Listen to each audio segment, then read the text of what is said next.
Drone की बात करूं और या मिसाइल अटैक की बात करूं, आपको पता है कि हमारा जो डिफेंस जो आर्म फोर्सेज हैं उसमें खास करके मैं जिक्र करना चाहूँगा एयरफोर्स और आर्मी का भी, उनका बड़ा मजबूत एंटी ड्रोन सिस्टम है, एयर डिफेंस सिस्टम है।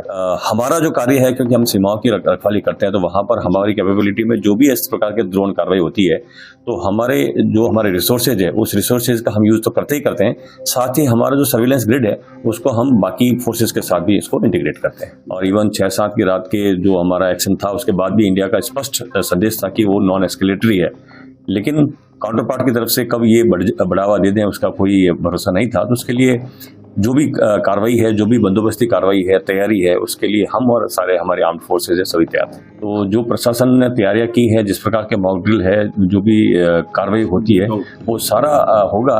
और ब्लैकआउट का वैसे भी आपको पता है कि पहले भी ब्लैकआउट में, क्योंकि न सिर्फ ये बीएसएफ की बात है, ये तो सभी की बात है। बीएसएफ सतर्क है, बीएसएफ अपनी कार्रवाई कर रही है, बीएसएफ एरिया को डोमिनेट कर रही है, और हम अपनी तरफ से कोई भी ऐसा जो कभी नहीं छोड़ेंगे। बिल्कुल, क्योंकि ये तो स्पष्ट संदेश है कि ऑपरेशन खत्म नहीं हुआ, एक पॉज है, एक सीज फायर है। ड्रोन की बात करूं और या मिसाइल अटैक की बात करूं, आपको पता है कि हमारा जो डिफेंस जो आर्म फोर्सेज हैं उसमें खास करके मैं जिक्र करना चाहूँगा एयरफोर्स और आर्मी का भी, उनका बड़ा मजबूत एंटी ड्रोन सिस्टम है, एयर डिफेंस सिस्टम है।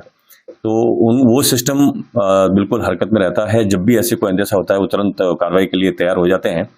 और हमारा जो कार्य है, क्योंकि हम सीमाओं की रखवाली करते हैं, तो वहाँ पर हमारी कैपेबिलिटी में जो भी इस प्रकार के ड्रोन कार्रवाई होती है, तो हमारे रिसोर्सेज है, उस रिसोर्सेज का हम यूज तो करते ही करते हैं, साथ ही हमारा जो सर्विलेंस ग्रिड है उसको हम बाकी फोर्सेज के साथ भी इसको इंटीग्रेट करते हैं। थ्रेट तो था ही, क्योंकि हमें पता है कि कभी भी कोई भी एस्केलेट हो सकता है। ऑल्दो इंडिया का स्टैंड हमेशा से रहा है, और इवन 6-7 की रात के जो हमारा एक्शन था, उसके बाद भी इंडिया का स्पष्ट संदेश था कि वो नॉन एस्केलेटरी है, लेकिन काउंटर पार्ट की तरफ से कब ये बढ़ावा दे दें उसका कोई भरोसा नहीं था। तो उसके लिए जो भी कार्रवाई है, जो भी बंदोबस्ती कार्रवाई है, तैयारी है, उसके लिए हम और सारे हमारे आर्म्ड फोर्सेज है सभी तैयार थे।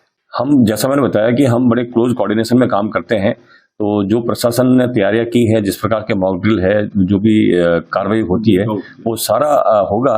और ब्लैकआउट का वैसे भी आपको पता है कि पहले भी ब्लैकआउट में, क्योंकि न सिर्फ ये बीएसएफ की बात है, ये तो सभी की बात है। चाहे सिविल की बात हो, हमारे यहाँ सिटी की बात हो, ग्रामीण इलाके की बात हो, तो उसके साथ हम भी कार्रवाई करेंगे। अभी स्थिति के बारे में ये कहना चाहूंगा कि काउंटर पार्ट की क्या स्थिति है, उससे ज्यादा मैं ये कहना चाहूंगा कि बीएसएफ सतर्क है, बीएसएफ अपनी कार्रवाई कर रही है, बीएसएफ एरिया को डोमिनेट कर रही है, और हम अपनी तरफ से कोई भी ऐसा जो कभी नहीं छोड़ेंगे। बिल्कुल, क्योंकि ये तो स्पष्ट संदेश है कि ऑपरेशन खत्म नहीं हुआ, एक पॉज है, एक सीज फायर है, और अगर जरूरत पड़ी तो उसके लिए हम सभी तैयार हैं। और बॉर्डर डोमिनेशन अच्छे तरीके से हो रहा है, राजधानी में कहना चाहूंगा।